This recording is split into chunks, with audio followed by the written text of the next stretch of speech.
we always notice their personalities on how they're different with each child.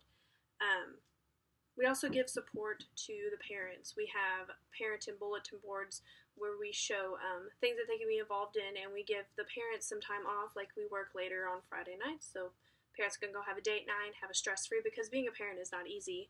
Um, and we have those date nights that they can bring the kids in. We keep them until about 10:30, and they come get them, and the parents can have their away night after a long week of work and deal with the children. We also have parent education classes. That's another way that we prevent some child abuse. Being a first-time parent is difficult, and some things the children can get on the parents' nerves, and the parents don't know how to deal with it. So they go to these parent education classes that teaches them how to cope with things and how to deal with their children. And we try to figure out how to know how the children communicate.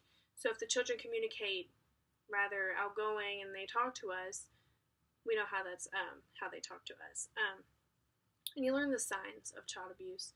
If you start seeing random bruises on the children's arms and you ask them, oh, what's wrong? And what happened there? And then they tell you what actually happened, or they're just like, oh, nothing, I'm okay. Or if you have a child that has a big bruise on their head and you're like, oh, what happened to you? Oh, I fell off the couch, I hit the hardwood floor, something like that.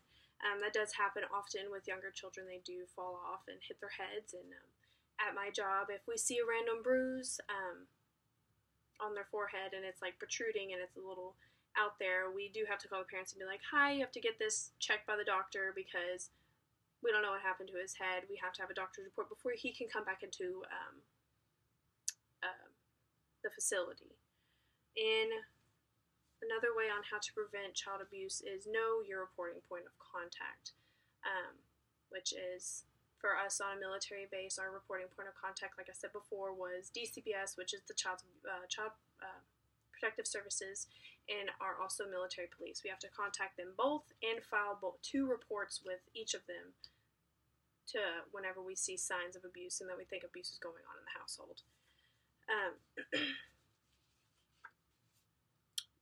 That is how and why child abuse efforts should be increased in the United States.